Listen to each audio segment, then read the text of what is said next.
1989ની સાલથી teal today રોજ Manek Chowk, almost રોજ રજાઓને બાદ કરતા હું જાઉં છું. બરાબર, મેં રામ એવા માણસો જોયા છે કે જે એકદમ યંગ હતા અને હાલ સમયે એમના ચહેરા ઉપર, એમના શરીર ઉપર એવી પીંછીઓ ફેરવી છે કે તમે ઓળખી ના શકો કે તમે આને આ રીતે જોયેલો છે.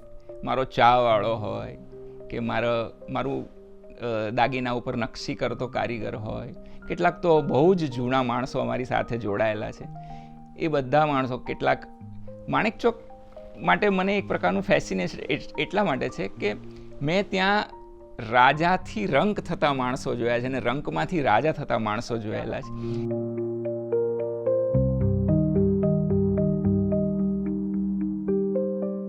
નમસ્કાર, હું છું રામ મોરી. નવજીવન ડાયલોગ્સમાં આપ સૌનું હાર્દિક સ્વાગત છે. સમકાલીન સર્જકો સાથે સંવાદ. આ પેઢીમાં લખતા સાહિત્યકારો કયા છે, એમની લેખન પ્રોસેસ શું છે, એમના પુસ્તકો, એમને મળેલા સન્માનો, એમની રાઇટિંગ પ્રોસેસ ને હવે પછીના એના પ્રોજેક્ટ્સ, આ બધા અલગ અલગ વિષય પર આપણે સંવાદ કરીએ છીએ. અને આજની આ સંવાદ શ્રેણીના ઉપક્રમમાં આપણી સાથે જોડાયા છે વાર્તાકાર વિજય સોની. વિજય, તમારું ખૂબ ખૂબ સ્વાગત છે. Thanks for coming. Thank you very much Ram. Vijay, વાર્તા વિશે આપણે મૂળ તો વાત કરવા ભેગા થયા છે અને તમારી સૌથી મોટી ઓળખ વાર્તાકાર તરીકેની છે અને મને ખ્યાલ પણ છે કે એમાં તમે બહુ જ સેટિસ્ફાઈડ છો કે તમારી ઓળખ વાર્તાકાર તરીકેની છે. પહેલાં તો વિજય સોનીના ગમતા વાર્તાકારો કયા, જે એવા વાર્તાકારો જેનો પ્રભાવ એને લાગ્યો કે મને કાયમ પ્રભાવિત કરે છે, કે મને રિચાર્જ ફીલ થાય છે, એવા વાર્તાકારો કયા? શરૂઆતથી કહું તો ચંદ્રકાંત બક્ષી, મધુરાય, વિનેશભાઈ, કિરીટભાઈ, મહેન્દ્રસિંહ, નિર્મલ વર્મા બહુ જ ગમતા વાર્તાકાર, કૃષ્ણ બલદેવ વૈદ, મોહન રાકેશ, અંગ્રેજીમાં હેમિંગવે, સાર્ત્રની 2-3 વાર્તાઓ વાંચી છે. એમાંની એક લુલુ કરીને વાર્તા છે, બહુ જ ગજબની વાર્તા છે. એના કેટલાક સંદર્ભોનો ઉલ્લેખ અહીંયા શક્ય નથી, એટલે વલ્ગારિટીના પ્રશ્નો થઈ જશે. એટલે અને એક એમની ધ વોલ કરીને વાર્તા છે જેનો ગુજરાતીમાં પણ અનુવાદ થયો છે. અને કાફકા, પછી આજકાલ હું રેમન્ડ કાર્વરને વાંચું છું. એના વિશે મને એક આર્ટિકલ પણ મેં લખ્યો. એટલે એમની એક વાર્તા છે ધ ગુડ સ્મોલ થિંગ. કાર્વરની થોડીક વાત કરું તો કે એમણે ધ બાથ કરીને એક વાર્તા લખેલી જે ખાસી લાંબી હતી. પછી એના એડિટર છે ગોર્ડન લીશ કરીને. ગોર્ડન લીશે એ વાંચી અને એની ખાસી કાપકૂપ કરી નાખી, પછી એને પ્રકાશિત કરી. એ વાર્તા લોકોને બહુ જ ગમી. પણ જ્યારે કાર્વર ગુજરી ગયા પછી કાર્વરની પત્નીએ એમની અનએડિટેડ વર્ઝન વાર્તાઓ પણ પબ્લિશ કરી, જેમાં ધ બાથની ઓરિજિનલ જે હતું એ ધ ગુડ સ્મોલ થિંગ કરીને એ વાર્તા એમણે પ્રકાશિત કરી. અદ્ભુત રીતે લખાયેલી છે. મેં બંને વાંચી. મને એવું લાગે છે કે ધ બાથ કરતાં તો એમના વાઈફે જે પ્રકાશિત કરી, અદ્ભુત વાર્તા છે. એ વાર્તા વિશે 1 મિનિટ વાત કરું કે એમાં એક બાળક છે, સ્કૂલે જતો હોય છે, માતા પિતાનું એકનું એક સંતાન, એ અને બાળક અને એનું મિત્ર બંને સ્કૂલે જતા હોય છે. ફૂટપાથ ઉપર ચાલતા ચાલતા જતા હોય છે અને અચાનક પાછળથી એક કાર આવી અને ટક્કર મારે છે અને જે બાળક છે એ પડી જાય છે. થોડી વાર માટે આમ બેભાન જેવો થઈ જાય છે. એટલે એનો મિત્ર ગભરાઈ જાય છે અને પછી એને હાથ આપીને ઊભો કરે છે. બાળક ઊભો પણ થઈ જાય છે. પછી બંને જણા પાછા સ્કૂલે જાય છે ચાલતા ચાલતા. અને સ્કૂલમાં જઈને થોડા સમય પછી એ બાળકને ચક્કર આવવા લાગે છે અને ફરી બેભાન થઈ જાય છે. અને સ્કૂલવાળા એને હોસ્પિટલ પહોંચાડે છે. એના મમ્મી પપ્પાને ફોન કરે છે કે આ રીતના થયું છે ને તમે આવો. એના મમ્મી પપ્પા જાય છે. બાળક ધીરે ધીરે ધીરે કોમામાં સરી પડે છે. ડૉક્ટરો 3 દિવસ 4 દિવસ અલગ અલગ જાતના ટેસ્ટ બધું કરાવે છે. બાળક કોમામાં સરતો જ જાય છે. જે થોડી ઘણી મૂવમેન્ટ્સ થતી હતી એ પણ નથી થતી. પછી એ સમય દરમિયાન જે દિવસે બાળકને ટક્કર વાગે છે એ દિવસે બાળકનો જન્મદિવસ છે. એટલે એની મમ્મી વહેલી સવારે જઈ અને બેકરને ત્યાં કેકનો ઓર્ડર આપી આવી હોય છે કે સાંજે અમે કેક લેવા આવીશું અને અમારે સેલિબ્રેશન છે. બાળક સાંજથી હોસ્પિટલમાં છે કે કેકવાળા બેકરનો વારંવાર ફોન આવે છે કે તમારી કેક રેડી છે, લઈ જાઓ 2 દિવસ 3 દિવસ સળંગ કેકવાળા બેકર ફોન કર્યા કરે છે. એક વ્યક્તિ કે તમારા મમ્મી પપ્પાને કે તમે તમારી કેક લઈ જાઓ, પછી બગડી જશે તો મારી કોઈ જવાબદારી નહીં. એમ કરતાં 3 દિવસ 4 દિવસ થાય છે. છેલ્લે ડૉક્ટર હથિયાર હેઠા મૂકી દે છે કે હવે અહીંયા અમારું કામ નથી, તમે શક્ય હોય તો આને ઘરે લઈ જાઓ અથવા તો હી ઇઝ નો મોર. તો ત્યાં ને ત્યાં માતા પિતા ભાંગી પડે છે, ઘરે આવે છે, એની બધી વિધિ પતાવે છે. એટલી વારમાં ઘરે આવે છે, થોડી વારમાં ફરી બેકરનો ફોન આવે છે કે તમે તો કેટલા બધા દિવસ થઈ ગયા કે પછી હું કેક નહીં રાખું, તમારે એના પૈસા ચૂકવવા પડશે, આમ છે તેમ છે. પેલી એની બાળકની માતા ફોન ઉપાડે છે અને સાંભળે છે અને ફોન પછાડે છે. યુ બાસ્ટર્ડ એમ કરીને ફોન પછાડે છે. થોડી વાર રહીને એના પતિને કહે છે કે આપણે આને મળવા જવું પડશે, આ બેકરને. એ બેકર પાસે જાય છે, કશી ઓળખાણ આપતા નથી, બેસે છે થોડી વાર. પછી પેલો એમ પોતાને ત્યાં જે પ્રોડક્ટ હોય છે એ બધી બતાવે છે. એને એવું ખબર નથી કે આ એના માતા પિતા. પછી કહે છે કે આ તમે જેને ફોન કરો છો ને એ અમે છીએ, તો તમે આટલા બધા દિવસ સુધી લેવા ના આવ્યા, આમ છે તેમ છે, એવી બધી વાત કરે છે. પછી પોતાની વાત કરે છે કે હું અહીંયા 27 વર્ષથી બેકરી ચલાવું છું, આખા દિવસનું કેવી રીતે હું ટંક ભેગા થાય છે એ મને ખબર છે, હું કેટલા વર્ષોથી મહેનત કરું છું, મારે કોઈ સંતાન નથી, પણ હું જાણું છું કે અહીંયા કેક લેવા આવે છે એ પોતાના બાળકો માટે કેવી કેવી ભાવનાઓ રાખતા હોય છે, કઈ રીતે ઉલ્લાસિત હોય છે. તમે મહેરબાની કરીને તમારો કેક લઈ જાઓ એમ. હવે પેલી એમ કહે છે મારો બાળક હવે રહ્યું નથી. કે બેકર પણ ભાંગી પડે છે. તમે એક કામ કરો, થોડી વાર બંને જણા અહીંયા બેસો, મારી પાસે જે પ્રોડક્ટ છે, જે અમે કેક જે બેક કરીએ છીએ એમાંની એક આઈટમ આખા શહેરમાં બહુ જ વખણાય છે, તમે ચાખો. એ બંને જણા ચાખે છે. આખા દિવસના થાકેલા, બાળકના મૃત્યુ પછીના અંતિમ વિધિ પતાયા પછીના આખા દિવસના થાકેલા એ દંપતી થોડીક વાર શાંતિથી બેસે છે, એ કેક ચાખે છે અને પછી થોડી વાર બેસી રહે છે. બંને બેકર અને એ પણ દંપતી આખી રાત વાતો કરતા રહે છે. એ બંને જણાને ઘરે જવાનું મન થતું જ નથી. અને આ વાર્તા ત્યાં પૂરી કરે છે કારવર. એટલી અદ્ભુત રીતે. અને કારવરની એક વાત મને જે ગમી કે માનવી આવી જ મૃત્યુને અતિક્રમા જવાની, મૃત્યુનો ભાવ જે આટલો નજીક છે એને પણ અતિક્રમી જવાની જે વાત કરી, એવી ગ્રીક ટ્રેજેડીમાં વાત થઈ છે. એક યુદ્ધ પતી જાય છે, પછી જેનો યુવાન દીકરો યુદ્ધમાં હોમાઈ ગયો છે, એના પિતા એવું કહે છે બધાને કે સાંજ પડી ગઈ છે, હવે આપણે બધાએ જમી લેવું જોઈએ, પછી નહીંતર આપણને ખાવાનું નહીં મળે. એટલે બધાને એ જમવા લઈ જાય છે. એટલે એક પિતા, અહીંયા માતા જે પોતાનો લાડકો મૃત્યુ પામ્યો છે, તેમ છતાં જે જીવનની ઘટમાળમાં જે આપણું પ્રાકૃતિક રીતે જે આપણી સાથે જોડાયેલું છે એ બધામાં પૂરેપૂરી સહજતાથી ઇન્વોલ્વ થાય છે. એટલે આ રીતે વાર્તા મને બહુ ગમી હતી. મેં એના વિશે ફેસબુક ઉપર આર્ટિકલ પણ કર્યો. પણ રેમન્ડ કાર્વર ગમે છે. આ તો ગમતા વાર્તા કરોની વાત કરી એટલે આટલી ડિટેલમાં વાત કરી. પણ આવી રીતે બહુ જ બધા વાર્તાકારો છે મને જે બહુ ગમે. એક માઉન્ટેન ગ્લાસ કરીને એક ડોનાલ્ડ બાર્થેલમ કરીને એક છે, એની એક વાર્તા મેં વાંચી છે, અદ્ભુત વાર્તા છે. એટલે આવા વાર્તાકારો આવી રીતે ગમે છે મને. વાહ! એટલે તમે આટલા જ સંવાદમાં પામી ગયા છો કે વિજય કયા પ્રકારનું વાંચન કરે છે અને એમનું વાર્તાનું વિશ્વ કેટલું વિશાળ છે. વિજય, મારે તમને પૂછવાનું કે અમદાવાદમાં માણેક ચોકમાં સોનીની આખી બજાર, એમાં તમારી સોનીની સરસ મજાની દુકાન અને તમે પરંપરાગત રીતે સોની કામ કરો છો, અને એની વચ્ચે વચ્ચે વાર્તાઓ ઘડવાનું આ ક્યાંથી થયું? આ બે કેવી રીતે ભેગા થયા? આ બેને એનો રેણ ક્યાં છે? આ વાત પણ થોડી લાંબી છે.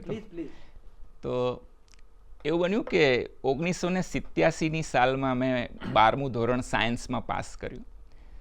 ત્યારે શિક્ષણ બોર્ડ આટલું બધું ઉદાર નહોતું, એટલે ટકાની લાણી થતી નહોતી. 1987માં 12 સાયન્સનું રિઝલ્ટ 27% હતું. એટલે મોટા ભાગના લોકો નપાસ થયેલા હતા. મારા બહુ જ બધા મિત્રો નપાસ થયા હતા. જે લોકોને પાસ થયા હતા એમને પણ 42%, 43% એવા પર્સન્ટેજ હતા. મારે 55% આવ્યા હતા. એટલે મને અમદાવાદના LD એન્જિનિયરિંગમાં ટેક્સટાઇલમાં અને સિવિલમાં એમાં એડમિશન મળતું હતું. અને એ સિવાયના કોર્સિસમાં મને રાજકોટ એડમિશન મળતું હતું ઇન્સ્ટ્રુમેન્ટેશન એન્ડ કંટ્રોલ એન્જિનિયરિંગમાં. હું રાજકોટ મેં પસંદ કર્યું અને હું ત્યાં ભણવા ગયો. 1988માં હું રાજકોટ રહ્યો, પણ ત્યાં મારો જીવ ચોંટતો નહોતો. મને લાગ્યું નહીં કે એન્જિનિયરિંગ મારા બસની વાત છે. એટલે થોડા ટાઈમમાં મને એમ થયું કે મારાથી આ નહીં થઈ શકે. ત્યાં મને મિત્રો બહુ જ અદ્ભુત મળ્યા. મારા 2 મિત્રો હતા. એમાંનો એક મિત્ર RKC રાજકુમાર કોલેજ, જે રાજકોટની બહુ જ પ્રખ્યાત કોલેજ છે, ત્યાંથી ભણીને આવતો હતો. એટલે એ લોકો બહુ જ બધું વાંચતા હતા. ત્યારે મને ખબર પડી કે આટલી નાની ઉંમરે પણ લોકો આટલું બધું વાંચતા હોય છે.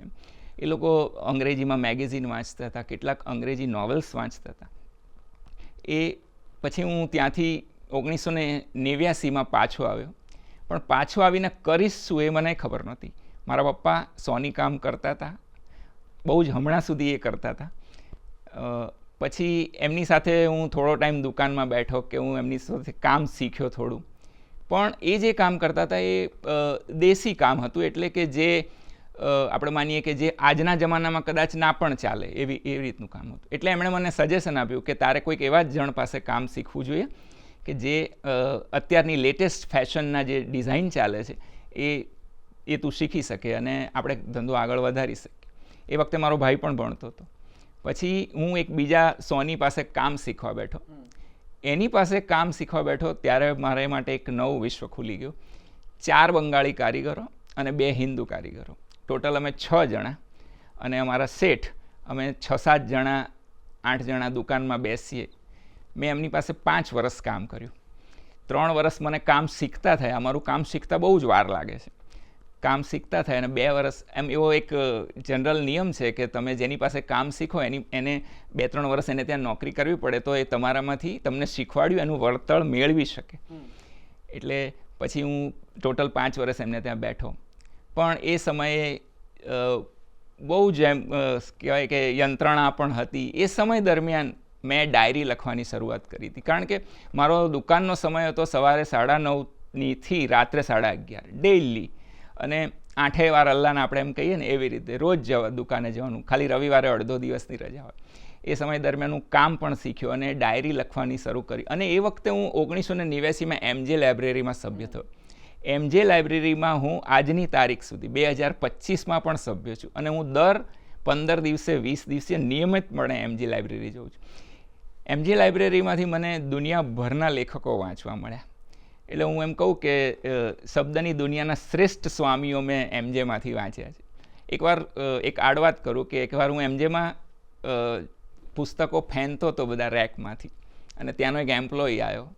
મને કહે કે શું જોઈએ છે તમારે? આમ ઉદ્ધતાઈથી બોલ્યો. મેં કીધું હું જોઉં છું પુસ્તકો. મને કે જે જોઈતા હોય, જે વિષયના વાંચવા હોય એ જ એ બાજુ જ જવાનું, એ જ રેકમાં જવાનું તમારે. મેં કીધું એવું થોડું હોય, માણસને અલગ અલગ પ્રકારના કેટલા બધાના રસ હોય. મને જીવ વિજ્ઞાનમાં પણ રસ અને સાથે સાથે સાહિત્યમાં પણ રસ હોય. એવું થોડું હોય. મેં કીધું તમે જેટલા વર્ષથી નોકરી કરો છો ને એની કરતાં વધારે વર્ષથી હું અહીંયા આવું છું કીધું. પછી એ કંઈ બોલ્યો નહીં. પછી એટલે મેં MJ લાઇબ્રેરીમાં હું આજની તારીખ પણ જાઉં છું. ત્યાંથી પછી વાંચન શરૂ થયું. મને યાદ છે કે મેં પહેલી ચોપડી ગાંધી રોડ ઉપર લારીમાંથી ખરીદી હતી. અને એ પુસ્તકનું નામ હતું ધ આફ્રિકન ચાઇલ્ડ. કેમરે લીની એ લેખક હતા એના, એમ કેમરે લી. પછી મેં એ વાંચી. યોગ મેં જે પહેલું પુસ્તક ખરીદ્યું હતું એનો નાયક છે ને એ જે આફ્રિકન ચાઇલ્ડ હતો એના પિતા પણ સોનાનું કામ કરતા હતા. એટલે એ ઇટ્સ અ કોઇન્સિડન્સ પરફેક્ટલી. પછી એ રીતે વાંચવાનું શરૂ થયું. 1989થી તે 2003 સુધી મેં કેવળ વાંચ્યું જ છે અને ડાયરી લખી છે. બસ બીજું કશું જ નથી કર્યું. છૂટાકોટા કંઈક લખ્યું હશે પણ જેનું અત્યારે કોઈ મૂલ્ય નથી. 2003 એટલે 2001 અને 2002 એ ગુજરાત માટે બહુ જ મોટા વર્ષો હતા. 2001નો ભૂકંપ અને 2002નું ગોધરાકાંડ. એટલે એ જે મારા માટે હું એમ કહું કે ગુજરાત માટે ઇન્ફ્લેક્શન પોઈન્ટ હતો. ત્યાંથી ગુજરાતની રાજનીતિ, સમાજકારણ જે કાંઈ ગણો એને એક નવો વળાંક મળ્યો છે. એટલે 2003માં મેં પહેલી વાર્તા લખી, સાંકડી ગલીમાં ઘર. એનું નામ પહેલાં હતું બોગસ ઓરત. એ વાર્તા કઈ રીતે લખાઈ એ પણ કહું કે ધમાલ પતિ લગભગ 3-4 મહિના 5 મહિના સુધી સળંગ ચાલી હતી. દુકાનો ખુલે, બંધ થાય, પાછો 15 દિવસનો કરફ્યુ પડી જાય. એ માહોલ બહુ જ એમ મને અત્યારે પણ યાદ કરું તો આઈ કાન્ટ એક્સપ્રેસ એનીથિંગ. પછી એ વખતે મેં ભદ્રકાળી મંદિરથી જે ગાંધી રોડવાળો સીધો રસ્તો છે, મેં રામ એટલો બધો ભેંકાર જોયો છે કે હું એ દ્રશ્ય ક્યારેય નહીં ભૂલી શકું. એક પણ માણસ ના હોય, કેવળ મિલિટરી 3 દરવાજાથી લઈને આખો ગાંધી રોડ. હું એ વખતે અમારા કર્ફ્યુ થોડા સમય માટે ખુલે એટલે અમારા ઘણા બધા કારીગરો રતનપોળમાં કામ કરતા હોય, એટલે હું એમની કંઈક વસ્તુ આપવા લેવા જાઉં તો મેં ત્યાં ઊભા રહી અને સળંગ આખો રસ્તો સતત જોયા કર્યો. થોડી વાર તો મારી પાસે મોબાઈલ કે એવું કંઈ હતું નહીં, નહીંતર હું ફોટો પાડી લેત. એવા ભેંકાર રસ્તાઓ મેં અમદાવાદમાં એ વખતે જોયા છે. એ પત્યું પછી મેં એ વખતે હું દુકાને બેઠો હતો એક વખત, ને મારો એક મુસલમાન દોસ્ત આવ્યો. પછી વાતમાંથી વાત નીકળી, બધાના વાતોમાં હુલ્લડ, રમખાણ, અને અહીંયા આટલું સ્ટેબિંગ થયું ને અહીંયા આમ થયું, એ સિવાય બીજી કોઈ વાત જ નહીં. ધંધો કરો તો પણ એની અંદર આ જ ડોકિયા કરતું હોય કે ક્યારે શું થશે એનું કંઈ નક્કી નહીં. બંગાળીઓ ઓલમોસ્ટ બધા પોતાના દેશ જતા રહ્યા હતા, બહુ જ ભયભીત હતા, બહુ જ ભયભીત. પછી એ મુસ્લિમ દોસ્ત કંઈક વાત કરતાં કરતાં એણે મને કીધું કે हमारे एरिया में एक औरत थी जो हमारे एरिया की सब इंफॉर्मेशन इकट्ठा करके तुम्हारे वाले को दे देती थी. उस दिन तो कल रात को तो उसको बहुत मारा और उसको जांग में मिर्च भर दिया. એ વાત એણે મને કીધી ને તો આઈ વોઝ શોક્ડ કે કોઈ સ્ત્રીને આ રીતે પણ પીડા આપી શકાય. એ રાતે મને ઊંઘ નહોતી આવી. પછી થોડા દિવસ પછી મારા મનમાં એક આ વાર્તા રૂપે આ બીજ હતું, એ વાર્તા રૂપે વિકસ્યું અને મેં એ વાર્તા લખી. પણ બહુ જ એ વિભીષિકા I can't forget throughout my life. પછી એ વાર્તા લઈ અને મેં રાજેન્દ્ર પટેલની ઓફિસમાં, એ વખતે રાજેન્દ્ર પટેલ, હસમુખ રાવલ અને દિવાન ઠાકોર 3 15 દિવસે મહિને એકાદ વખત મળે. તો એકવાર દિવાનભાઈએ મને કીધું, તું મને કે તમે આવો અને ત્યાં તમારી વાર્તા વાંચજો. રાજેન્દ્ર પટેલની ઓફિસે હું ગયો અને 3 જણા બેઠા હતા. લાઇટ હતી નહીં એમની ઓફિસમાં, લાઇટ જતી રહી હતી એ વખતે. અમે એ વાર્તા થોડું સાંજનો સમય હતો, અંધારામાં વાંચી. રાજેન્દ્રભાઈએ સાંભળી પછી મને કે ગજબ વાર્તા છે, તું એક કામ કર, આને ગદ્ય પર્વમાં મોકલ. હું હજી પણ હાથથી જ વાર્તાઓ લખું છું. પછી વાર્તા લખીને પછી હું ટાઈપ કરું મોબાઈલમાં કેમ, પણ હજી પણ હું હાથથી જ લખું. એ વાર્તા મેં લખેલી હતી, એ મેં ભરતભાઈને મને એડ્રેસ આપ્યું એટલે ભરતભાઈને મોકલી. ભરતભાઈનો થોડા દિવસ પછી એ લખેલું વાર્તામાં અનેક સુધારાઓ કરીને, જોડણીના સુધારા, વાક્ય રચનાઓમાં ભૂલ. હજી પણ મને કિરીટભાઈ મજાકમાં મને કે તું વાર્તા લખીને મોકલે છે ને એને સુધારો કરતાં આપી જવાય છે. એટલે ઇટ્સ અ લાઇટર વેઇનમાં કહું છું. પછી ભરતભાઈ મને સુધારો કરીને મોકલ્યું. પછી મેં એમને ફોન કર્યો, મને કે વિજય બહુ જ સરસ વાર્તા છે, ગદ્ય પર્વમાં છાપીશું, પણ મેં જેને જેટલું કીધું છે એટલા સુધારા કરીને તું મને મોકલજે. પછી મેં એમને સુધારો કરીને મોકલ્યો. એ સમય દરમિયાન ભરતભાઈ સાથે બહુ જ વાતો થતી હતી અને ફોન કરું હું, એ વાતો કરે, એમણે જે કંઈ વાંચ્યું હોય એમનો તો બહુ જ લાંબો અનુભવ વાર્તાના, એ મર્મગ્ન છે, એમની સાથે વાત થાય. પછી વાર્તા વિશે સમજણ વિકસે આપણી એ રીતે. એ ભરતભાઈએ એ વાર્તા અમને સુધારાવડાવી અને પછી વાર્તા મેં એમને મોકલી. અને ગદ્ય પર્વમાં મારી પહેલી વાર્તા સાંકડી ગલીમાં ઘર છપાઈ. પહેલું નામ એનું બોગસ ઔરત રાખ્યું હતું, પણ પછી મને રાજેન્દ્રભાઈએ જ સૂચવ્યું હતું કે આનું બોગસ ઔરત નામ નહીં રાખ, તું સાંકડી ગલીમાં ઘર રાખ. અને એ રીતે ગદ્ય પર્વમાં પહેલી વાર્તા છપાઈ. આમ વાર્તાની શરૂઆત થઈ. પછી મારી મોટાભાગની વાર્તાઓ, પહેલા સંગ્રહની વૃદ્ધ રંગાટી બજાર સંગ્રહની મોટાભાગની વાર્તાઓ ગદ્ય પર્વમાં છપાઈ છે. તથાપિ કે શબ્દ સૃષ્ટિમાં છપાઈ છે, એ પણ ઓછી પ્રમાણમાં. જેવી રીતે બીજા વાર્તા સંગ્રહની મોટાભાગની વાર્તાઓ એતદમાં છપાઈ છે. કારણ કે મને એવું લાગે છે કે મારી વાર્તાઓ છાપવા માટે કિરીટભાઈ કે ભરતભાઈ જેવા સંપાદકને જ જરૂર છે. ના, પણ એવું આમ શું કહેવાય, વાર્તાકાર તરીકે તમારી સજ્જતા વિશે કે તમારી વાર્તાના વિષયો બાબતે બહુ દાહક રીતે આખું જે વિશ્વ ઉઘડતું હોય, મૂળ તો વાસ્તવ જ છે કે તમારી કલ્પના પણ નથી, મૂળ તો વાસ્તવમાંથી તમે શોધેલી વાર્તાની ક્ષણો છે. 2019માં વૃદ્ધ રંગાટી બજાર, આ એક અદ્ભુત પહેલો વાર્તા સંગ્રહ વિજય સોનીનો પ્રગટ થયો અને પછી એની સાથે જ અત્યારે તાજેતરમાં જ 2025માં માણેક ચોકની ચકલી આ એમનો બીજો વાર્તા સંગ્રહ પ્રગટ થયો છે. અને આ બંને સંગ્રહની વાર્તાઓ વિશે તમને હચમચાવી મૂકે. જરા હું ને અજય ઘણીવાર વાત કરીએ કે વિજયની વાર્તા એનું ક્ષેત્ર ખોલીને એની દિશાઓ એના સ્થળ કાળ ખોલીને આમ બહુ જ વિસ્તરણ પામે છે. એટલે હું એને માત્ર ગુજરાતની વાર્તા કે માત્ર યુપી બિહારની કે માત્ર મુંબઈની વાર્તા ન કહી શકું. એનું ક્ષેત્રફળ બહુ મોટું છે આ કથાઓનું. મારે એ પૂછવું છે કે વાસ્તવની ધરતી ઉપર વાર્તાની ક્ષણો એકઠી કરવી એ કેટલું કપરું કામ છે? એટલે મને એવું લાગે છે કે વાસ્તવ ઉપર તમે ખાલી બીજ મેળવી શકો, પછી તો તમારે જ એની અંદર કામ કરવું પડે છે. એટલે હ્યુમન સાયકોલોજી છે એ બહુ જ મોટો ભાગ ભજવે છે. દાખલા તરીકે હું એમ કહું કે આ વૃદ્ધ રંગાટી બજારની વાત કરું તો એ મને એટલી ખબર હતી કે મારો બંગાળી કારીગર એકવાર દુકાને આવીને મને કીધું હતું કે હું કાલ રાત્રે ઘરે જતો હતો તો એક 3 વર્ષ જેવું બાળક હતું કે એને ધાબા ઉપરથી ફેંકી દીધું.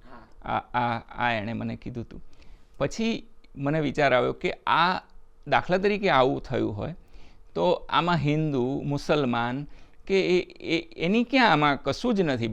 3 વર્ષનું બાળક એ કોઈનું પણ હોઈ શકે. હજી હું ગઈકાલે જ તને વાત કરું કે ગઈકાલે જે આતંકવાદીઓએ દિલ્હી બ્લાસ્ટ કર્યો અને એમાંના કેટલાક જણા જે આતંકવાદી હતા એમાંના પણ કેટલાક જણા મરી ગયા. તો એવા જ એક જણની પત્નીના 2 બાળકો એની માને ગળે વળગીને રડતા હતા જ્યારે એનો પત્રકાર એને પૂછી રહ્યો હતો કે આ કેવી રીતે બન્યું અથવા તો એ શું કરતા હતા, તમને ખબર હતી, તમને જાણ હતી, આમ હતું તેમ હતું. તો મને એમ થાય કે આ બાળક એને કશી ખબર નથી કે મારા પપ્પાએ કે મારા કાકાએ કે મારા જે કંઈએ આ જે કામ કર્યું છે. એવી રીતે આ આખી જે સૃષ્ટિ આપણે ઊભી કરી છે જે રમખાણની અથવા તો કોઈ પણ પ્રકારના આવા કોન્ફ્લિક્ટની, એમાં જે સહન કરવાનું આવે છે સ્ત્રીને અને બાળકને જ આવે છે. બરાબર? તો એ વખતે મને એવું થયું હતું કે આમાં બાળક હોય કે પછી જેનું બાળક એના પેટમાં હતું ત્યારે એના પતિએ એને લાત મારીને એનો ગર્ભ પાડી નાખ્યો છે, એવી સ્ત્રીની પીડા. તો એવી રીતે આપણને બીજ મળી શકે.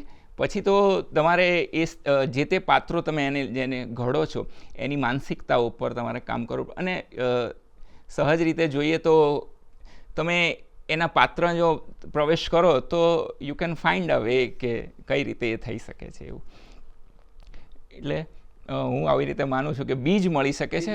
બાકી તો એના કોન્સેન્ટ્રિક સર્કલ્સ એટલે કે તમારે આસપાસના જે આખો પરિવેશ છે કે એ તો તમારે ઘડવો પડે છે અને એ ઓબ્ઝર્વેશનથી આવે છે. પ્લસ મને એવું લાગે છે કે બહુ બધા સાથે તમે વાતચીત કરો તો બોલચાલની ભાષામાંથી પણ તમને એ આખું એક ક્રિએટિવ એટમોસ્ફિયર તમારી આજુબાજુ ઊભું થાય છે કે જેનાથી તમે વાર્તા ઘડી શકો. એ જેટલી સરળ રીતે હું કહું છું એટલી રીતે ઘડાતી નથી. એટલે હું લાઇટર વેટમાં ઘણી વાર કહું છું કે એક માણસને પાસે 6 થિયરી હતી બાળકોને ઉછેરવાની એમ. પછી એને 6 બાળકો હતા ને એક પણ થિયરી નહોતી એમ. એટલે હું અત્યારે ગમે તે વાત કરું પણ જ્યારે વાર્તા લખવાની આવે ત્યારે મને પરસેવો વળી જાય છે. અને એક બીજ પણ મને એવું લાગે છે કે જો તમારી પાસે બીજ એકદમ પાવરફુલ હોય તો યુ કેન ક્રિએટ. અને ખાસ તો બધા ભલે કહેતા હોય કે અંત તો એમ થતા થાય એવું નથી. અંત થોડો તમારા મનમાં ક્લિયર હોય તો you can write a story very well એમ.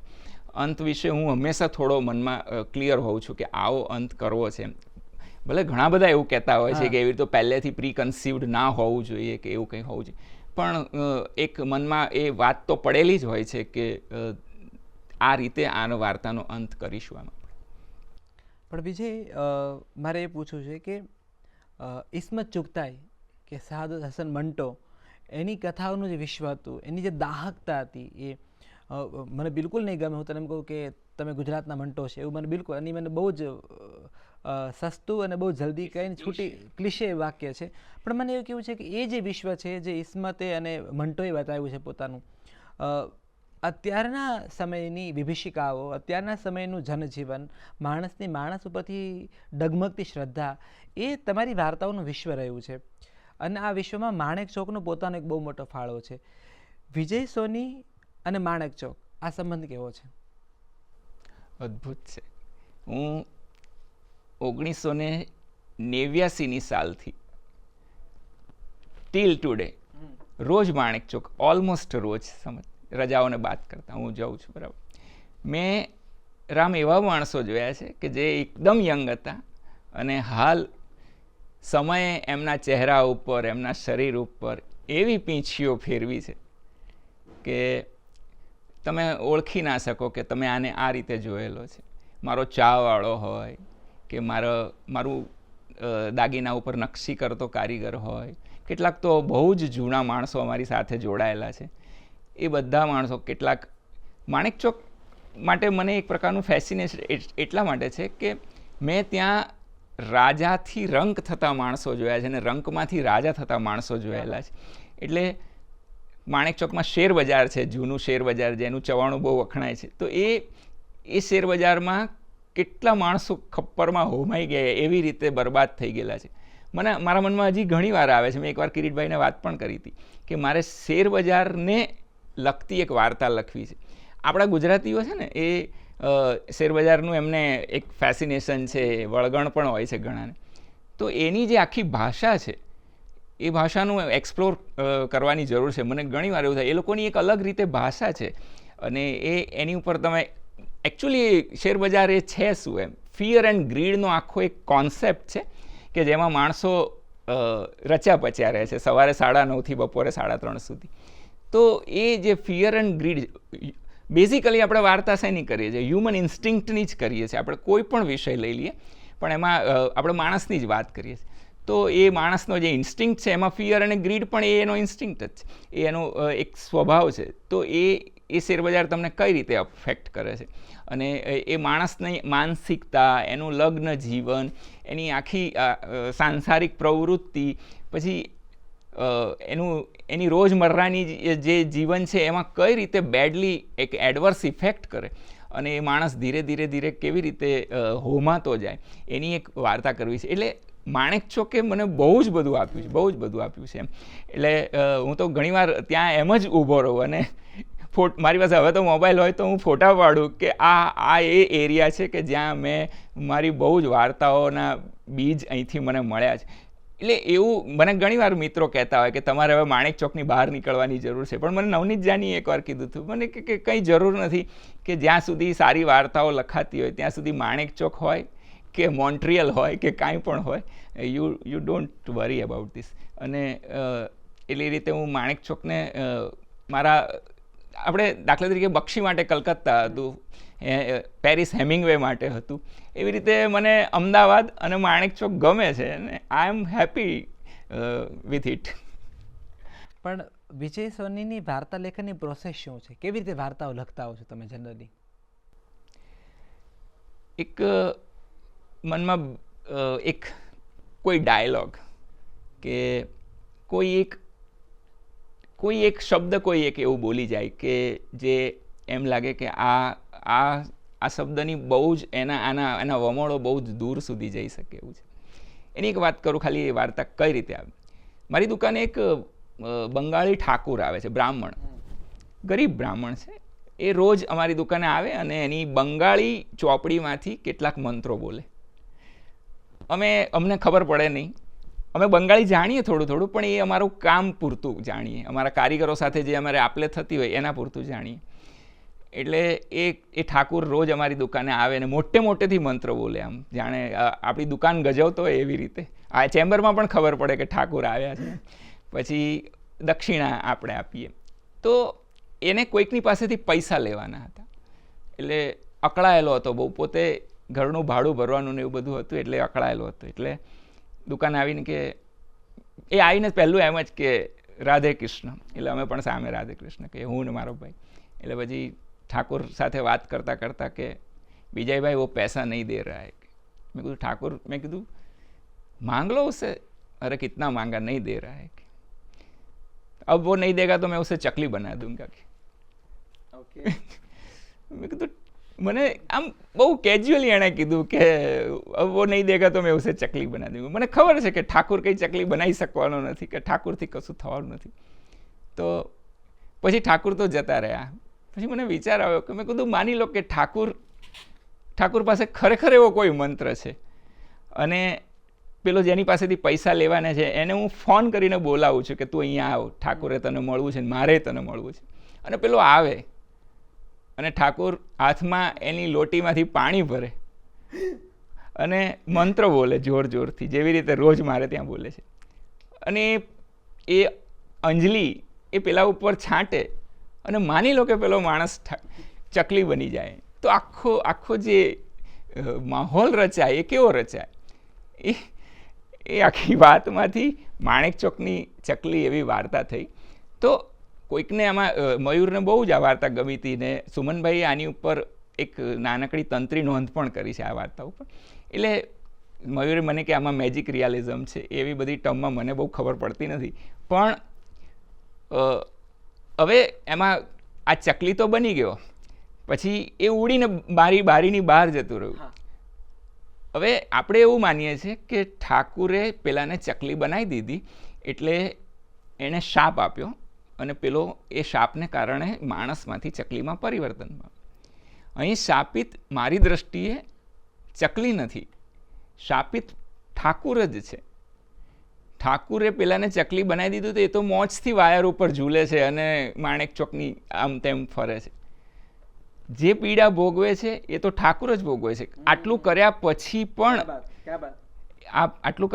પણ ઠાકુરને તો કશી પ્રાપ્તિ નથી. એટલે મારે જયેશ ભોગાઈ આ તથાપીમાં આ વાર્તા આવી હતી ને, જયેશભાઈ સાથે બહુ લાંબી વાત થઈ હતી.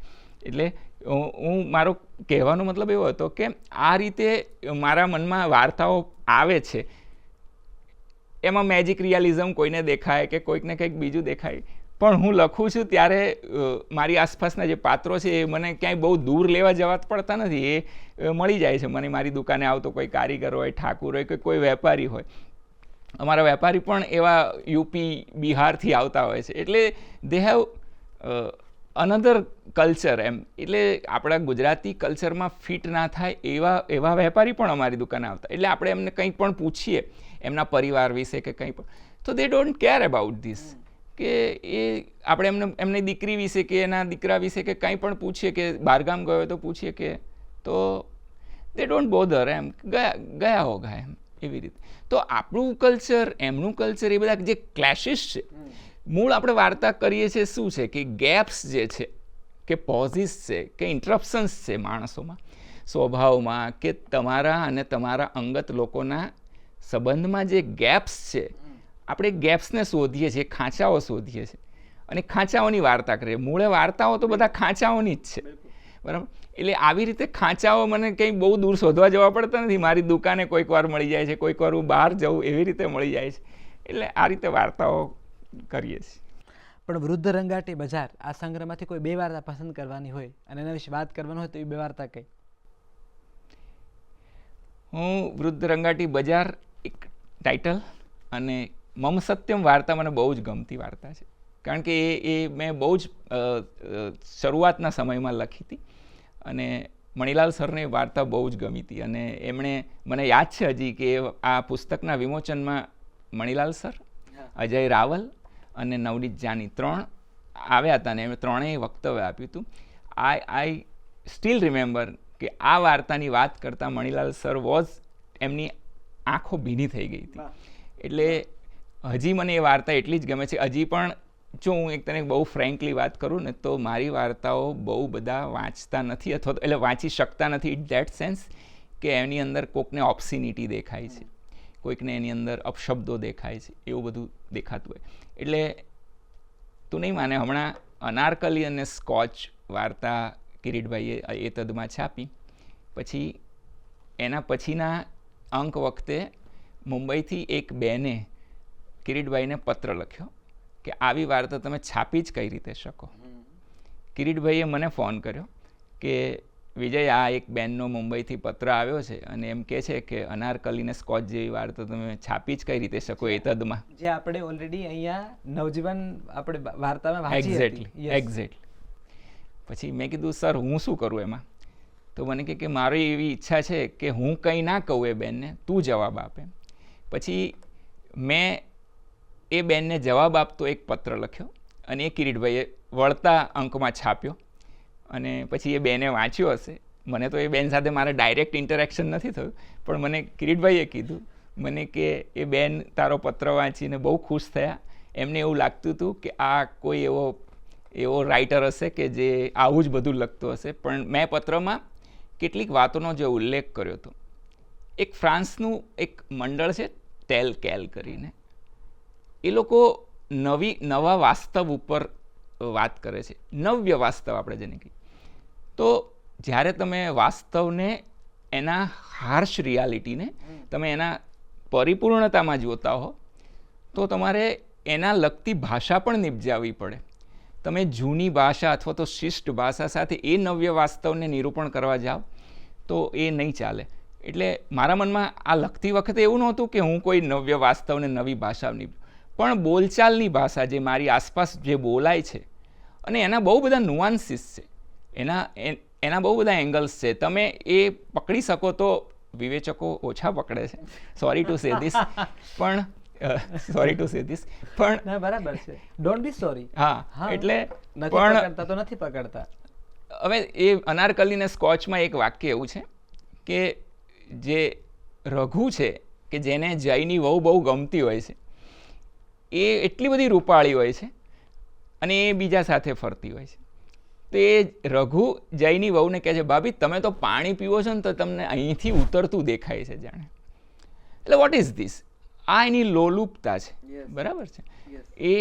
એ હવે પછી ભાભી જવાબ આપે છે કે ભાઈ તમને તો બધું બહુ આરપાર દેખાય છે, કે એમ કામ કરો રઘુભાઈ તમે લગ્ન કરી લ્યો. હવે ધીસ ઇઝ વોટ આ જે આપણી રોજબરોજની ભાષામાં અંદર પડેલા જે પ્રચ્છન્ન ભાવ છે એના વિશેની વાત છે. એટલે એ બેનને એની અંદર શું ઓબ્સિનિટી દેખાઈ હશે એ મને ખબર નથી, પણ આ પ્રકારની વાર્તાઓ હું લખતો હોઉં છું એટલે ઘણા બધા વાંચતા નથી, એટલે આપણો મૂળ પ્રશ્ન તો ભૂલાઈ ગયો. વૃદ્ધ રંગાટી બજારની બે વાર્તાઓ. હા, તો મમ સત્યમ અને વૃદ્ધ રંગાટી બજાર. મમ સત્યમનું કારણ એ પસંદ? મમ સત્યમ એ એટલા માટે ગમે છે કે એમાં એક પ્યોરલી પિતા અને પુત્રી વચ્ચેનું બોન્ડિંગ છે, કે જેમાં પિતા બહુ બધું વાંચતો હોય છે પણ દીકરીને એક મુસ્લિમ યુવક સાથે અફેર હોય છે ને એ દીકરી કહે છે કે આઈ વોન્ટ ટુ મેરી હિમ. ત્યારે એ બધું વાંચન, એ બધું જ જે સંચિત કરેલું જ્ઞાન, ઉપનિષદ ને આ ને તે ને જે બધું so called knowledge that he have perceived, એ બધું ધરાશાયી થઈ જાય છે અને એ કોપ ભવનમાં જતો રહે છે પિતા, અને બોલતો નથી દીકરી સાથે. ને પછી માં આ બંનેની વચ્ચે એક કોન્ડ્યુટ પાઇપ તરીકે આવે છે આ લોકોની વચ્ચે, અને માં કહે છે કે બાપને, એટલે એ બંને જણા બાપ અને દીકરી બંને જણા બહુ જ જ્ઞાનની વાતો કરતા હોય છે. દીકરી પણ વાંચતી હોય છે, એટલે પછી જયંત ખત્રીને વાંચે ને પછી બક્ષીને વાંચે ને સુરેશ જોશીને વાંચે. બંને જણા એની ચર્ચાઓ કરતા હોય કે બક્ષીના પાત્રો તો કેવા છે મારફાડને, સુરેશ જોશીના પાત્રો મને બહુ ગમતા નથી, દીકરી આવું બધું કહેતી હોય એમ. તો પછી બાપ એવું કે તો લેખક નચાવે એમ પાત્રો નાચતા હોય એમ, એટલે કે પાત્રને દૂરથી જોવાય કે પાત્ર ના થઈ જવાય એમ, એવું બાપ કહેતો હોય. પછી એટલે આવી રીતે એ જે સંચિત કરેલું જ્ઞાન છે એ પછી માં એમ કહે છે કે તમે બહુ દીકરીને ફટવી મારી, તે જુઓ હવે આ શું પરિણામ આવ્યું. એટલે પછી બાપ તો કશું બોલી શકતો નથી અને ધીરે ધીરે દીકરીને રિયલાઇઝ થાય છે કે આ થશે તો મારા પિતાજીને અતિશય દુઃખ થશે. એટલે એ પિતાજી જેને અથવા તો માતાજી જેને કહે છે કે આની સાથે તારે પરણવાનું છે, એની સાથે પરણી જાય છે. એ પરણી જાય છે, એ છોકરો એક આંખે કાણો હોય છે, એટલે એને એક આંખ નથી હોતી. એટલે પછી એ પરણીને જતી રહે છે. પછી એને ભોગીલાલ મૂળચંદનો મોહનથાળ બહુ ભાવતો હોય છે છોકરીને. એટલે બાપને યાદ આવે છે તો કે હું એને બહુઓ કહેતા હોય તો કે હું બહુ આપી આવું આજે એને. તો કે એની માં કહે છે તમારે જવું હોય તો જાઓ, પણ એ તો કંઈ જરૂર નથી એવી. તો કે ના એ બાને મળતો આવું ને હું કેવું ચાલે છે એનું એ પણ જોતો. પછી એ જાય છે અને એના દીકરીને મળે છે ને એ દીકરી એના રૂમમાં બેઠી હોય છે. પછી બાપ દીકરી વચ્ચેનો સંવાદ છે. એટલે પેલું બાપ પૂછે છે કે તું સુખી તો છે ને એમ. તો દીકરી એવું કહે છે કે તમે સમાધાનની કોઈ ફોર્મ્યુલા લઈને આવ્યા હોય તો પ્લીઝ કે ક્યાં વાત હે. તો પ્લીઝ એવું કશું ના કરતા કે નિલેશ એટલે કે આના એક છોકરો હોય છે કે બીટ્ટુ કે કંઈ XYZ મને યાદ નથી એક્ઝેક્ટ, કે બીટ્ટુના કાકા સવારે 9 વાગે કે ટિફિન લઈને જાય છે, રાત્રે 9 વાગે પાછા આવે છે, પછી રાત્રે અમારો એક આંખનો સંસાર શરૂ થાય છે. અને આ રીતે કે અમારું જીવન બહુ સુખી ચાલે છે. એટલે તમે એવી કોઈ ફોર્મ્યુલા લઈને આવ્યા હોય તો કશું જરૂર નથી કે. અને છેલ્લે એટલે દીકરી બાપના ઢીંચણ ઉપર માથું મૂકી અને રડે છે, તો બાપ પણ પછી સડસડાટ નીચે ઉતરી જાય છે ઘરમાંથી બહાર. એટલે આ પ્રકારની એક વાર્તા એ મને એ જ્યારે લખી ત્યારે બહુ જ ગમતી હતી. હજી પણ મને એવી ગમે છે. મને યાદ છે કે મેં મારી દીકરીના લગ્ન પછી મહેમાનો જતા રહ્યા હતા, બધા જ આમ વી વેર સો રિલેક્સ્ડ. પછી મારા બધા અમુક જે અંગત સગાઓ જેને ખબર છે કે હું લખું છું એ બધાની વચ્ચે બેસીને મેં આ વાર્તા વાંચીને I was literally crying at that time too because I was remembering my daughter at that time. અને પછી પણ એ વાર્તા મારા હૃદયની બહુ નજીક છે પહેલેથી, અને steel I am very much. ને પછી આવે છે માણેક ચોકની ચકલી. આ નવા સંગ્રહમાં 2025માં પ્રગટ થયો છે આ સંગ્રહ, અને સંગ્રહની ઘણી વાર્તાઓ તો સાહિત્યિક સામયિકોમાં પ્રગટ થઈ ચૂકી છે. એના વિશે અમુક વાર્તાઓ તો ચર્ચાઓ પણ મિત્રો કરી ચૂક્યા છે. આ સંગ્રહની કોઈ 2 વાર્તા વિજય સોનીને પસંદ કરવી હોય તો કઈ વાર્તાઓ? એક તો માણેક ચોકની ચકલી વિશે મેં વાત કરી કે જે આ રીતે જન્મી છે, અને બીજી એક વાર્તા છે કે જેમાં આ પ્રકારનું એક મેજિક રિયાલિઝમ જે છે એ મેં મારા મનમાં એવું મેજિક રિયાલિઝમ જેવું નહોતું, પણ એક વખત હું ઘરમાં સૂતો હતો ને એક કબૂતર બારીમાંથી આવી ગયું હતું, અને એ આમ પથારીમાં ગોળ ગોળ ગોળ ગોળ ફરતું હતું. મને એમ થયું કે આ કબૂતર જો બોલવા માંડે તો. ઓકે. અને પછી હવે એ સમય દરમિયાન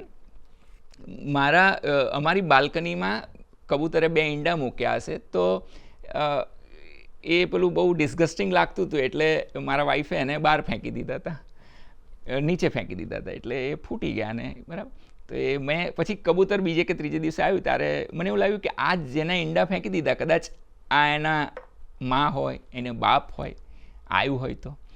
અને પછી then I created the whole story કે આ એમ કે ભાઈ તમે તો બહુ શાંતિની ને બધી વાતો કરો છો, કોઈના લાડકવાયા આવી રીતે તમે ફેંકીને મારી નાખો તો એ કેવી રીતે ચાલે એમ. તમે તો એઝ અ હ્યુમન તો તમે બહુ જ બધી મોટી મોટી વાતો કરતા હો છો ને અમને પેલું સરહદ ઉપર શાંતિના કબૂતરો ઉડાડો છો ને. આવી રીતે કબૂતર અને એક માણસ વચ્ચેનો સંવાદ, એ આખી સ્ટોરી મેં એ રીતે લખી છે કે એમાં કોઈ હ્યુમન એટલે કથક છે અને કબૂતર અને કબૂતરી. પછી એ કબૂતર આવે છે, પછી થોડા ટાઈમ રહી અને કબૂતરી પણ આવે છે. એટલે કે તમને જે કહી ગયો છે ને એ તો બધું જૂઠું છે, કે આખી વાત તો જુદી રીતે છે. એટલે માણસ હ્યુમન નેચર કઈ રીતે, એટલે એમાં સ્ત્રી ને પુરુષમાં જે ક્લેશિસ થાય છે એ આખી વાત આવી રીતે મેં આમાં નિપજાવવાની કોશિશ કરી છે. એટલે એમાં મેજિક રિયાલિઝમ જેવું કહે છે, પણ આઈ ડોન્ટ બિલીવ ધીસ, એવું બધું હું માનતો નથી. પણ વાર્તાકારને આમ હું પણ એમ માનું છું કે એના ફ્લોમાં જે આવે છે એને લખવું જોઈએ, અને ખાસ એ ચિંતા સ્વરૂપની ચિંતામાં ન પડવું જોઈએ અત્યારે હાલ પૂરતું. એ મને આ કિરીટભાઈએ જે બેક કવર ઉપર લખી આપ્યું છે એમાં જે કે એને કે વિજયને સ્વરૂપ તો પકડવા જવું નથી પડતું, એ કન્ટેન્ટમાંથી સ્વરૂપ આપોઆપ નીપજી આવે છે. અને એમણે એક જે બીજી વાત કરી છે પણ બહુ સરસ છે કે વલ્નરેબિલિટી એ છે આપણા હ્યુમન વલ્નરેબિલિટી છે એને આ બધા પાત્રો અતિક્રમી જાય છે. એટલે એવું થતું હશે મારી વાર્તાઓ, મને ખબર નથી, આઈ એમ નોટ ક્રિટિક. પણ આ બંને વાર્તા મને ગમે છે. પછી એક આ અનારકલીને સ્કોચ પણ ગમે છે મને, પણ એ શું કહેવાય કે એ આખા જુદા માહોલની વાર્તા છે. હા, અને એ મને જ્યારે તમારે ત્યાં વાંચી ત્યારે મને 2-3 જણાએ પૂછ્યું હતું કે તમને આવા વિષયો કઈ રીતે સૂઝે છે. વાર્તાકાર માટે બહુ કોમન સવાલ છે કે તમને ક્યાંથી વિષય મળે છે. હા, એ પણ હવે વિષય સૂઝે એનું કોઈ પેલી સ્વિચ નથી કે તમને આ સ્વિચ પાડો તો વિષય આવવા માંડે. મધુરાઈ કે ને એમ કે એવું કંઈ થતું નહીં. એ મધુરાઈ પણ આ જ રીતે વાત કરે કે કોઈ એક જગ્યાએ તમે ચાલતા ચાલતા જતા હોય, બસમાં જતા હોય કે ક્યાંય પણ જતા હોય, કોઈ એક વાક્ય બોલે ને તમને ખ્યાલ આવી જાય કે આ સમથિંગ ઇઝ ધેર, એમ કંઈક વસ્તુ ક્લિક થઈ જાય ત્યારે તમને એમાંથી વાર્તા જડતી હોય. પછી ક્રાફ્ટ તમારો કામ લાગે કંઈ, એમને એમ તો કંઈ થતું નથી, પણ એ ક્રાફ્ટમાં it takes time and it takes energy, એ પણ છે. પણ એના માટે મને એવું લાગે છે રામ કે વાંચન બહુ જરૂરી છે. તમે વિશ્વભરના લોકોને વાંચ્યો, હું પન્નાલાલની કંકુ વાંચું કે વાત્રકને કાંઠે વાંચું કે કિરીટભાઈની બચુ સૌજી સામજી એ વાંચું કે, પણ એ બધાથી ખબર પડે કે આ રીતે પણ લખી શકાય છે. એટલે જે એક આખું ટ્રેડિશનલ આપણું માઇન્ડસેટ હોય છે કે આવી રીતે વાર્તા લખવી જોઈએ ને આવી એ હવે છે ને હું બહુ એમાં માનતો નથી. કારણ કે મેં થોડા ઘણા જે કંઈ રાઇટર્સને વાંચ્યા છે માસ્ટર્સ, એમાં એ લોકો એવી બધી અલગ અલગ રીતે લખે છે કે યુ કાન્ટ બિલીવ કે આવી રીતે પણ વાર્તા લખી શકાય. હું ગ્લાસ માઉન્ટેનની વાત કરું તો એમાં 100 વાક્ય છે, કશું જ નહીં, એવો કંઈ ફકરા પાડ્યા અને કશું જ નહીં, 100 વાક્ય, એ છેલ્લું વાક્ય પૂરું થાય ત્યાં સુધીમાં વાર્તા પૂરી થાય એમ. એટલે બાર્થેલમની વાર્તા છે, ડોનાલ્ડ બાર્થેલમ, ગ્લાસ માઉન્ટેન. પછી અત્યારે હું હમણાં અજય સરવૈયાની, મારે એક વાર્તા ઉપર લેખ કરવાનો, તેમાં હું અજય સરવૈયાની વાર્તા વાંચું છું. એટલે એમાં બોર્હેસ પણ આવે ને નિર્મલ વર્મા પણ આવે. એટલે ઇન્ટરટેક્સ્ચ્યુઆલિટી આપણે જેને કહીએ કે ભાઈ એમની વાર્તા અને અજયભાઈ પોતાની વાર્તા, એ બધું એડ કરીને બ્લેન્ડિંગ કરી.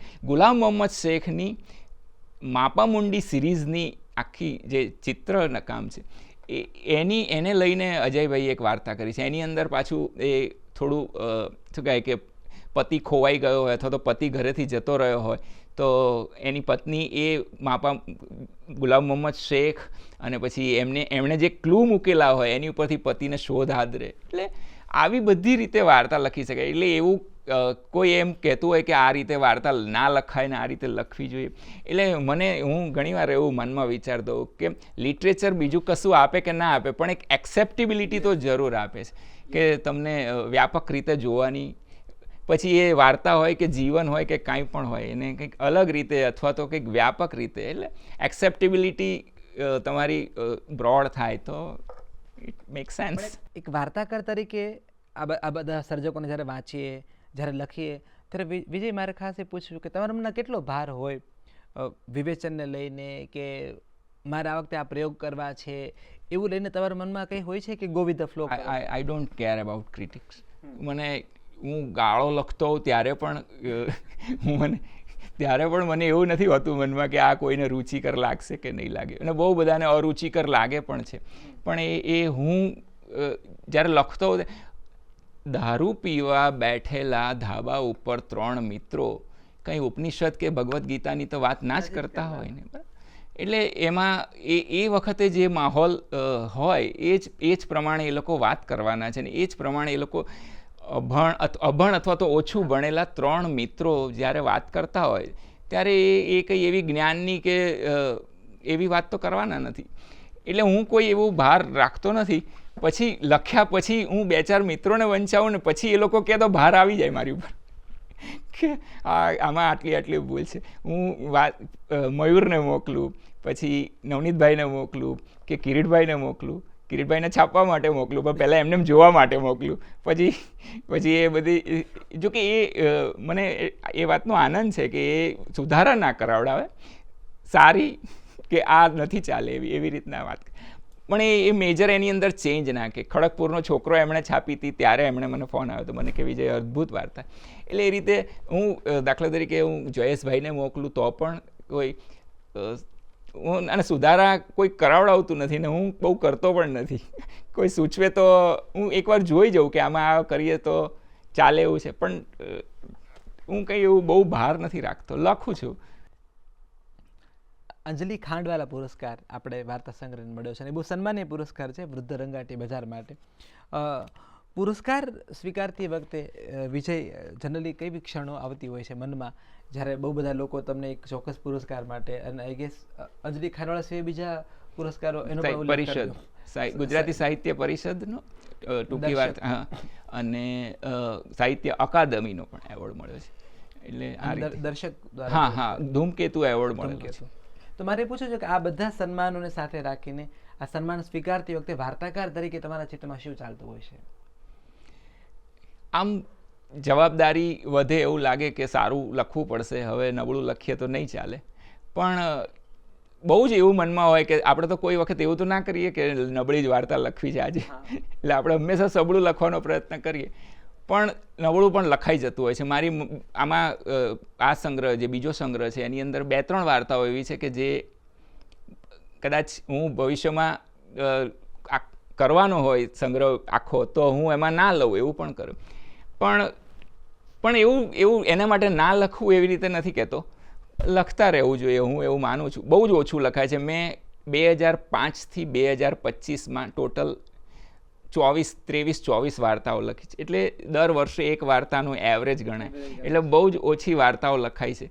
પણ મને એનો કંઈ રંજ નથી કે હવે ઓછું લખાય છે તો બહુ સ્પીડથી લખવું છે કે બહુ વધારે લખવું છે, એવું પણ નથી. અને એવોર્ડ મળ્યો તો ત્યારે બહુ જ બધા મિત્રોનો ફોન આવે, કોઈ એપ્રિશિએટ કરે, કોઈ એકનોલેજ કરે તો ગમે છે, તો કોઈ પ્રશ્ન જ નથી. અને ગમ્યું હતું. અંજલિ ખાંડવાળા વખતે તો પૈસા પણ સારા મળ્યા હતા. હા, એટલે એ પણ એ કંઈ વી કાન્ટ નિગ્લેક્ટ દેટ કે આ પૈસા નહોતા મળે એવું, પણ પૈસા પણ સારા મળ્યા હતા. એમાંથી મેં બહુ બધા પુસ્તકો ખરીદ્યા, એટલે એ પણ એક આનંદ હોય છે. અને ધૂમકેતુ એવોર્ડ એક પ્રતિષ્ઠિત એવોર્ડ ગણાય છે, એટલે એમાં એ લેવા જતી વખતે કે હું એવું માનતો હતો, મેં અજયને પણ એ વખતે કીધું હતું, મારી સાથે જ હતો, એટલે કે આપણે એક એવા પૂર્વસૂરીના નામે એવોર્ડ લઈએ છીએ કે જેની વાર્તાઓ વાંચી છે, જેનાથી અભિભૂત થયા છે, એટલે મજા પડે છે. ને વાર્તાકાર વિજય સોની ક્યારે નવલકથા લખશે ખરા? એવી ઈચ્છા થઈ છે ક્યારે? મને કંદરભાઈએ બહુ જ વખત કીધું કે તું જે મુસ્લિમ પરિવેશની કે એની જે વાર્તાઓ લખે છે એની નવલકથા પણ લખ, એમ એ બહુ સારી થશે, એમ you have ability to do this. પણ મને, હું રામ સાચું કહું, મને એનો જે વ્યાપ છે ને એ સળંગ વાર્તાનો એ હજી મારા મનમાં બેસતો નથી, એટલે મને નથી લાગતું હું આ નજીકના ભવિષ્યમાં લખી શકીશ. પણ મને ઈચ્છા છે કે નવલકથા લખું, કારણ કે એની અંદર તમારી પાસે સ્પેસ બહુ હોય છે, બહુ જ સ્પેસ હોય છે. એટલે પણ એવી કોઈ ક્ષણ આવશે તો લખીશ. કવિતા હું આ ક્યારેય નહીં લખું, ક્યારેય નહીં લખું. આ પ્રોમિસ આપો છો એવી વાત કરો. હા, ખરેખર હું કવિતા બહુ, હું ફ્રેન્કલી સ્પીકિંગ, હું કવિતા બહુ વાંચતો પણ નથી. મને અને પણ વાર્તાઓ અઢળક, મને આઈ એમ શું કહેવાય, મેસ્મેરાઇઝડ બાય ધ સ્ટોરીઝ. મને વાર્તાઓ જ ગમે છે એમ. અને શું કહેવાય, મને જ્યાં હોય ત્યાં વાર્તાઓ દેખાય છે. મને અત્યારે એમ પણ દેખાય છે કે અહીંયા આ જે છે આ પુસ્તકોના પાનાઓની અંદર શું શું પડ્યું છે, કેટલી બધી વાર્તાઓ. The whole world is text, એમ દેરીદા કહે છે ને, એમ કે આપ તમે વાંચવા ચાહો તો બધું જ વાર્તા છે. તો આ ટેક્સ્ટ છે, જ્યાં જ્યાં વાંચી શકાય કે જ્યાં જ્યાં આપણે ઉકેલી શકીએ એની વાર્તા કરી શકાય. ને વાર્તાકાર તરીકે હજી એવા કયા ખૂણાઓ છે જેની વાર્તાઓ લખવાની બાકી છે એવું તમને લાગે છે? મને એવું ઘણી વાર લાગે છે કે હ્યુમન સાયકોલોજીને જે ડીપમાં જઈને કેટલાક માસ્ટર્સ લોકોએ જે વાત કરી છે ને, એ મારાથી નથી થતી, એ મારે કરવી છે. જેમ કે નિર્મલની એક વાર્તા છે 1.5 ઇંચ ઉપર, 1.5 ઇંચ એબોવ ધ ગ્રાઉન્ડ. ગેસ્ટાપો આવે છે, પત્નીને લઈ જાય છે કે કોઈક ભૂગર્ભ પ્રવૃત્તિ કરે છે અને એને કારણે એને પકડી જવાની છે. એટલે નાઝીના સૈનિકો આવે છે અને પત્નીને લઈ જાય, પતિ પત્ની બંને રહેતા હોય.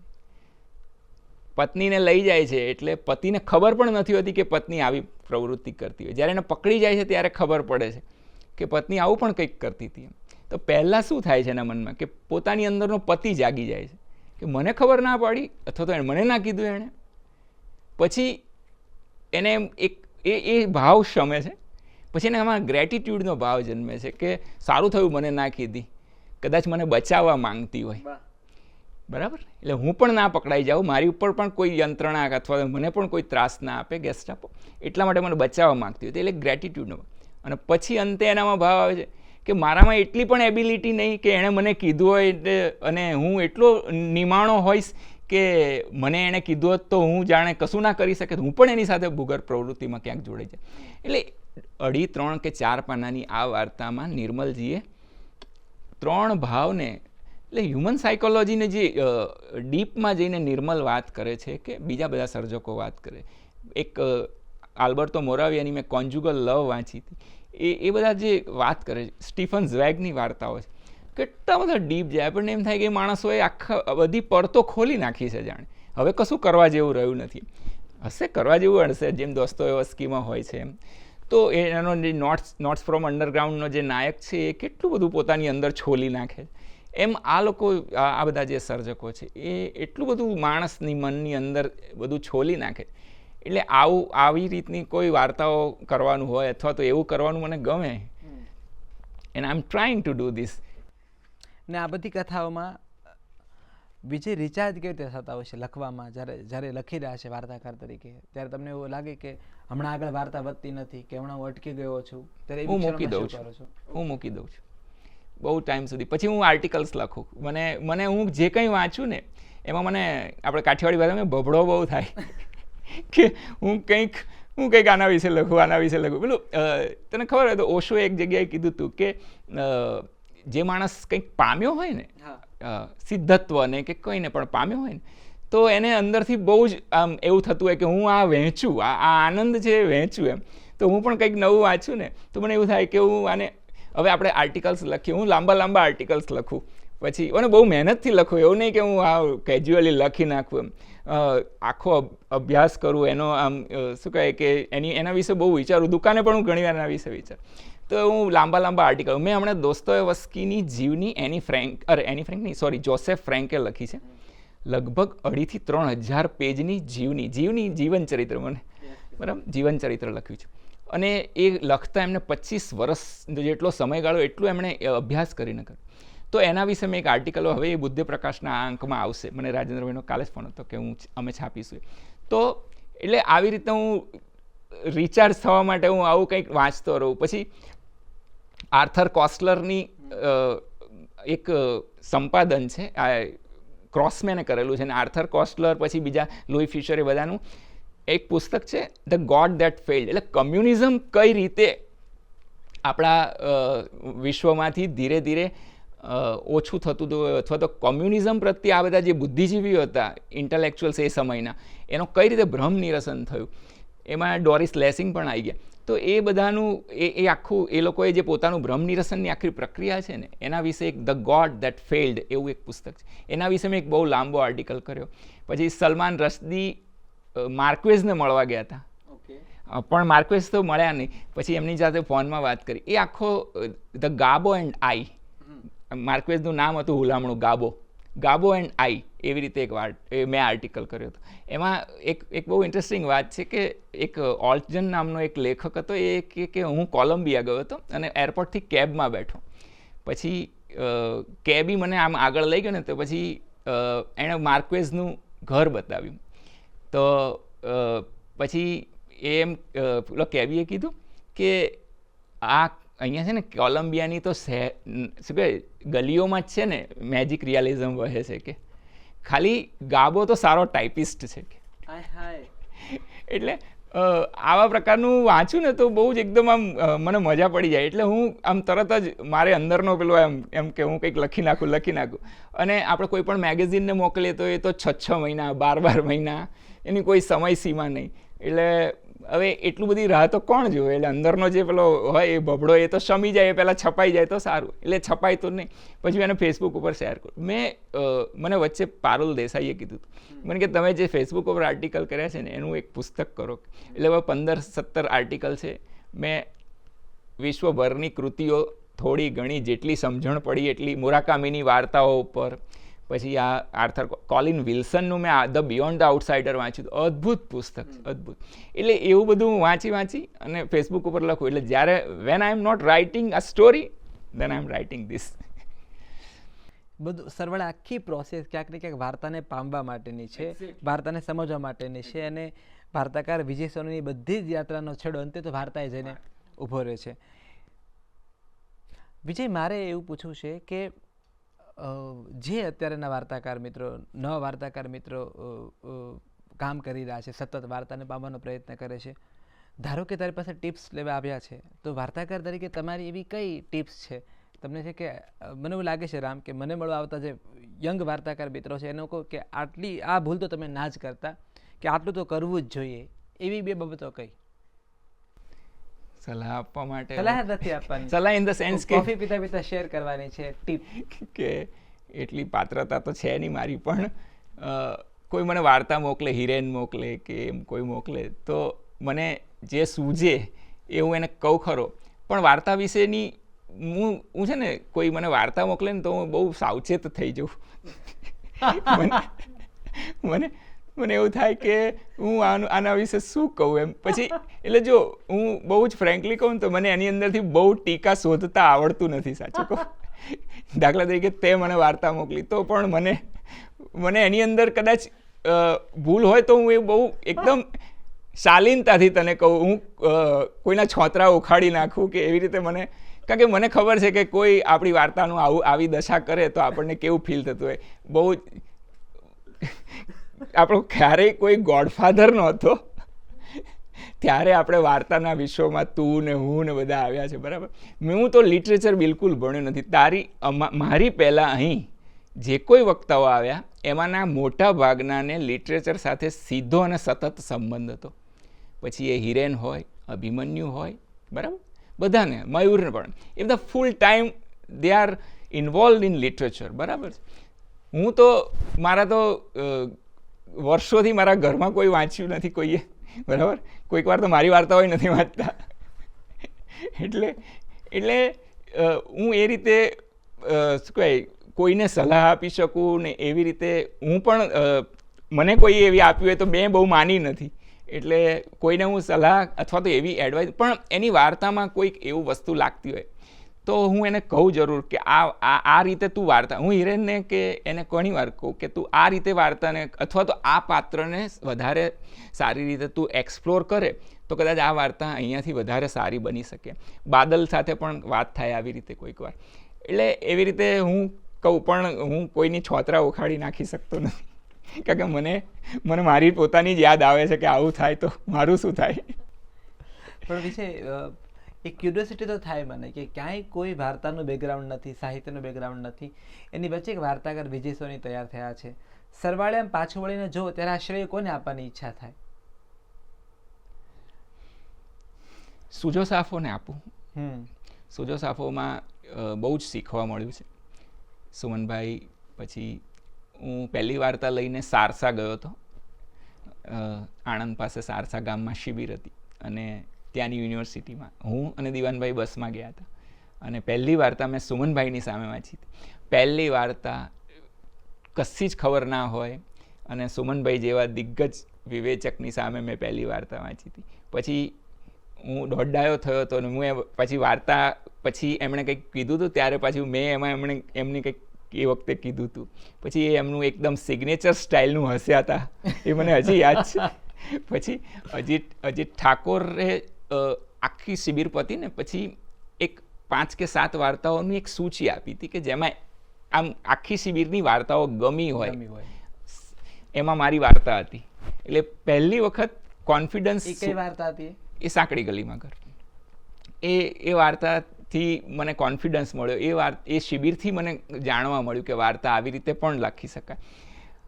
એટલે એવી રીતે હું પાછું વળીને જોઉં તો સુજો સાફો, પછી મારા જે કોઈ સંપાદકો જેમણે વાર્તાઓ છાપી એમાં ગદ્ય પર્વથી માંડીને એતદથી કિરીટભાઈ કે જયેશભાઈ હોય કે શબ્દસૃષ્ટિમાં છપાય, એ બધાઓએ મને કોઈને કોઈ રીતે હેલ્પ કરી છે. હેલ્પ ઇન ધેટ સેન્સ કે મારા શબ્દને કે મારી વાર્તાઓને બળ આપ્યું છે કે આ રીતે પણ લખો, વાંધો નહીં. કોઈએ એવો વાંધો મારી વાર્તા જોઈને એવો વાંધો કોઈએ નથી ઉઠાવ્યો કે આવું ના લખાય અથવા તો આવું ના છે, કોઈએ મને નથી કીધું. એ બધા ઓપન માઇન્ડેડ હતા. એનો મને બહુ જ આનંદ છે કે they are so open minded. અને હજી આજની તારીખમાં પણ હું કાંઈ પણ લખીને જાઉં તો દે ઓનેસ્ટ ઓપિનિયન આપે છે. એટલે હું પાછું વાળીને જોઉં તો આઈ એમ ફિલિંગ ગ્રેટફુલ ટુ ઓલ ધેમ. વાહ. સો મિત્રો, આ હતા વિજય સોની. તમે એમના આખા કન્વર્ઝેશનમાં એમણે વાંચેલા વાર્તાકારો, એમણે વાંચેલા પુસ્તકો અને આખી મૂળ વાર્તાને પામવાની એની ભૂખ એ સતત તમને દેખાય.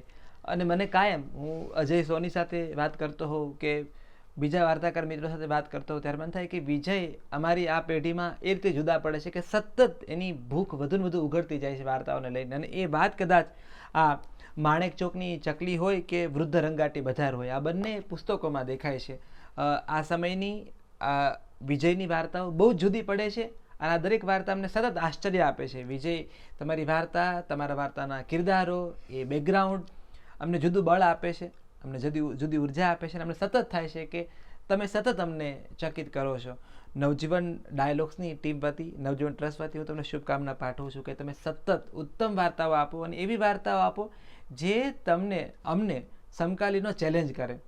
કારણ કે એક સમકાલીને જ્યારે ઉત્તમ વાર્તા લખી હોય ને એનું બળ બીજાને મળતું હોય છે. હું એવું કાયમ માનું છું કે એકનો દીવો બીજાના દીવાને વધારે પ્રેરિત કરતો હોય છે. તો તમારી વાર્તાના છાંયે અમારી વાર્તાઓ પણ વિકસે, એમાં અમારો પોતાનો બધાનો પર્સનલ લોભ છે. તો તમે સતત વાર્તા લખો એવી તમને શુભકામનાઓ પાઠવું છું. Thank you very much Ram. એક રામ અને મારી ઉંમરમાં ખાસો તફાવત છે છતાં રામ મને તું કહીને બોલાવે છે. આ મિત્રોનો પ્રેમ છે અને I am feeling very nice about this.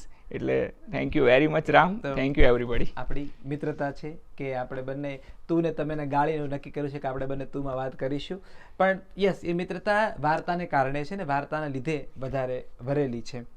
તો મિત્રો, ફરી મળીશું અને સમકાલીન સર્જકો સાથેની સંવાદની શ્રેણીમાં નવા વાર્તાકાર સાથે, એક નવા સાહિત્યકાર સાથે સંવાદ કરીશું અને પુસ્તકો વિશે વાત કરીશું. ત્યાં સુધી અમને આપો રજા. નમસ્તે. Thank you.